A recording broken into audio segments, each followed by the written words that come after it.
I request Shasi Tharoor ji to initiate the process.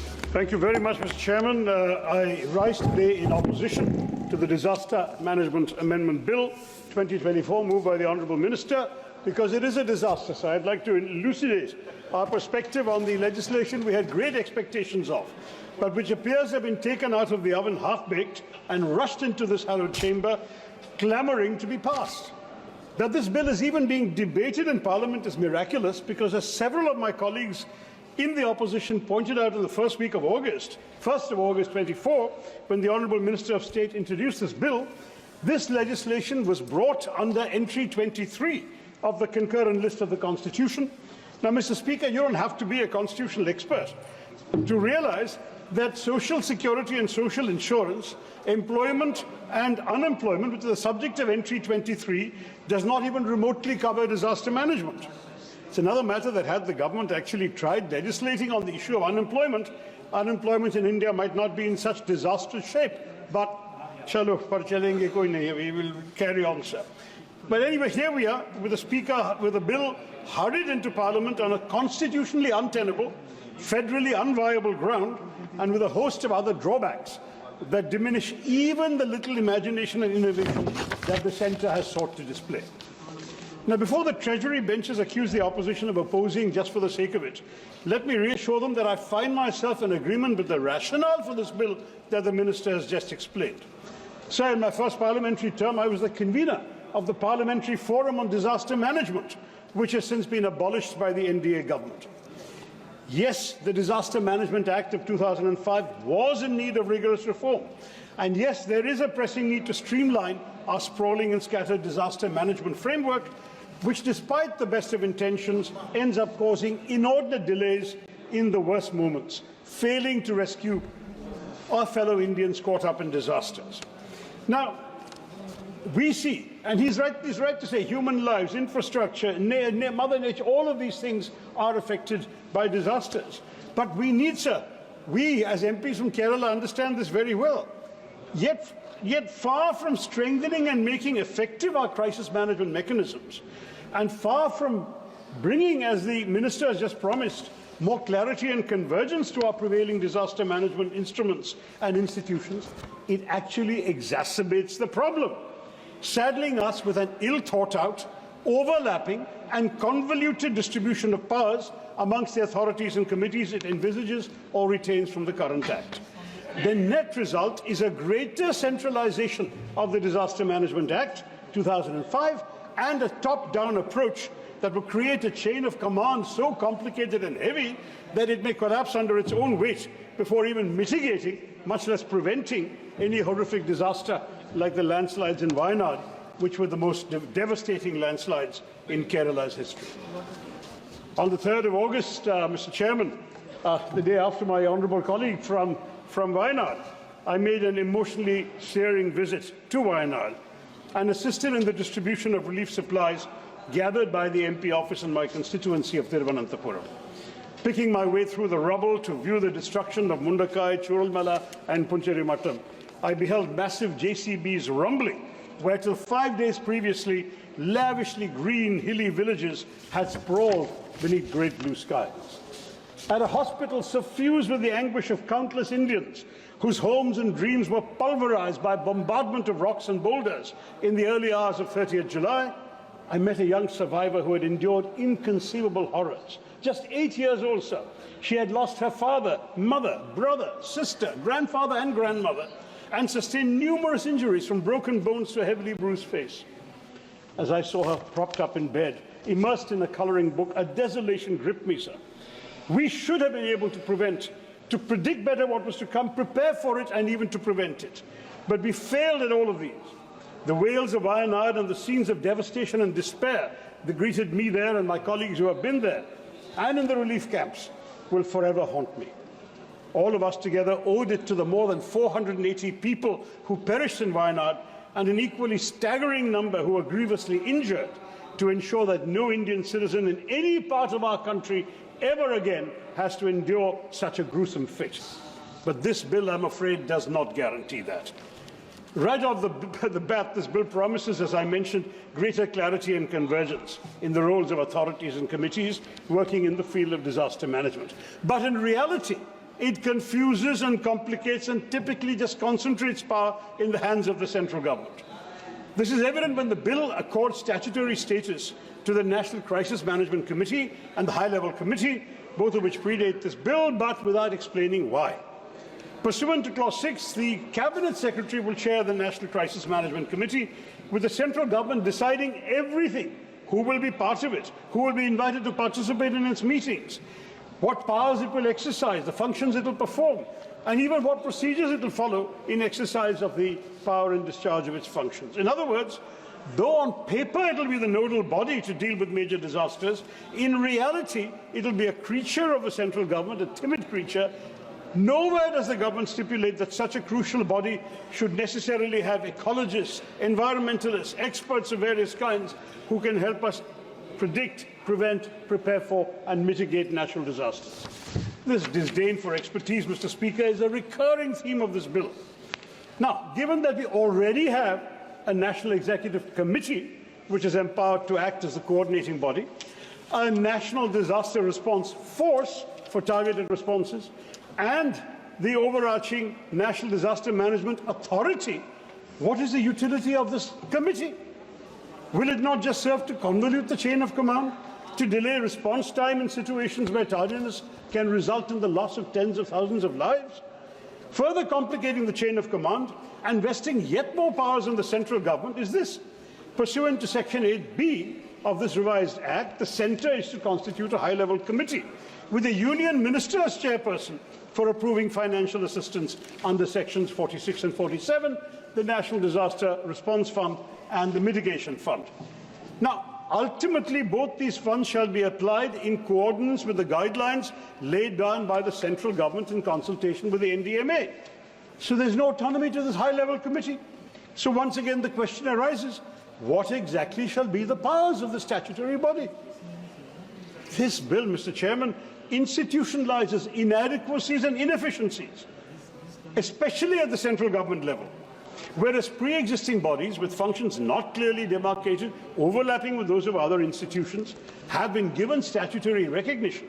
The National Disaster Management Authority, the national linchpin of this Act, remains enslaved to the Ministry of Home Affairs and has no administrative or financial powers of its own, having to route even its minutest decisions through the Home Ministry. A needlessly arduous and time-consuming process. It's also been reported in the media that the NDMA is massively understaffed. I was hoping the Minister would address that in his reply, at least if he's not done so in his introduction. The buck has to stop somewhere, Mr. Chair.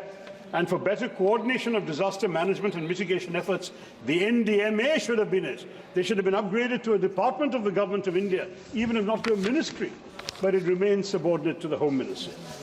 Even the question of its leadership has not been satisfactorily addressed. It's officially chaired by the Prime Minister. It's normally overseen by Vice Chairperson, who has the rank of a Cabinet Minister. But bafflingly, Clause 3 of this bill says any member of the NDMA is authorized to perform the day-to-day functions of the authority, forgetting that the political heft of a ministerial rank is vital for dealing with states and other ministries and departments of the Union. So, Mr. Speaker, Mr. Chairman, this bill, in its ostensible pursuit to decentralize the decision-making process regarding funds, manages to do something utterly bizarre. It dilutes the entire purpose of a National Disaster Response Fund by removing the specific uses for which the fund was intended. One of the most pressing criticisms of the old Act was the excessive centralization of fund allocation. Many of our states have complained about this, especially when disasters are categorized as severe. The debilitating human cost of such a disaster demands from the centre a sense of urgency, completely absent in the proposed framework. That the centre is bereft of the sense of urgency, let alone of any compassion. It has proved very often, especially when disaster relief funds from the NDRF were casually denied to Tamil Nadu and only disbursed to Karnataka after an inordinate delay.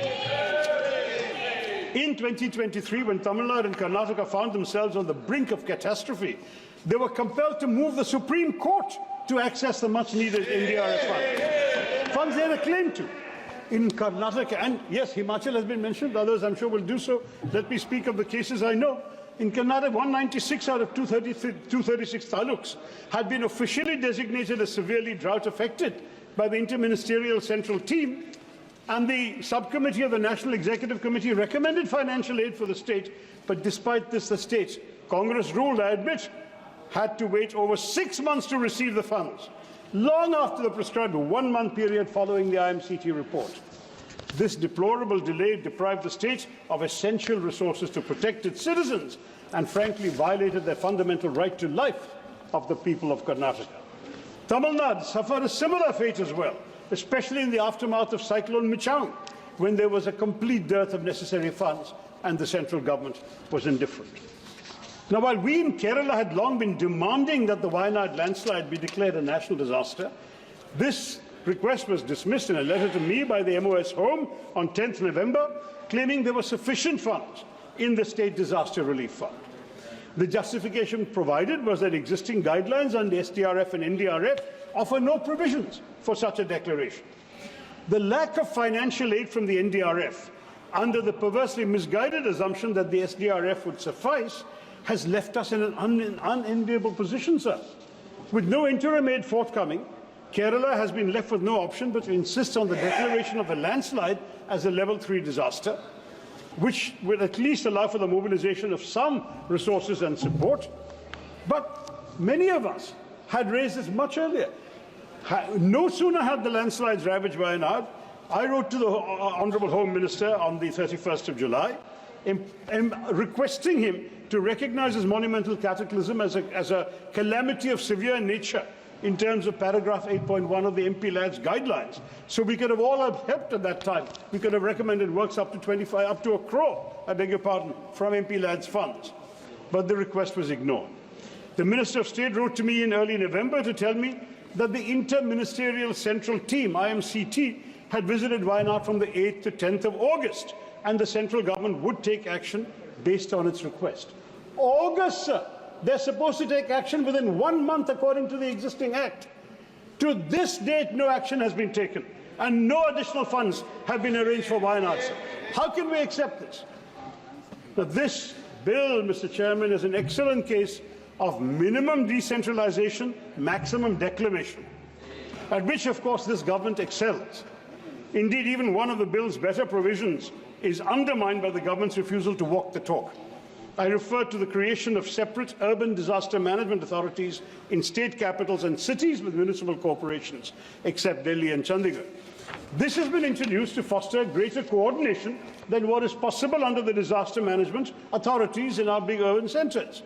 But even while it takes a step which otherwise I would have applauded, the centre fails to provide for any necessary financial devolution, without which this measure will be toothless, sir. While the government appears to have recognized that district administrations across India should tackle emerging threats on their own terms and in line with local conditions, it has overlooked the dismal fact that in our country the total municipal expenditure accounts for barely 0.79% of GDP. Paise kahan hai? Given that this bill focuses on disaster risk reduction rather than post-disaster management, it's crucial that the government realize that urban local bodies need to be financially empowered, as in other countries, to amass resources to institute, equip and run urban disaster management authorities and discharge their risk reduction obligations to the letter. For risk reduction activities to be conducted at the local level, the creation of infrastructure that bolsters the vitality and vigor of urban local bodies is vital. But this bill is silent on the issue, offering no real resources to revitalize India's urban local bodies. Now, this creation of these bodies could have been a good step towards sustainable urban spaces, but it will be useless without effective devolution of finances and authority, Mr. Minister. This needs to be amended, this half-baked provision.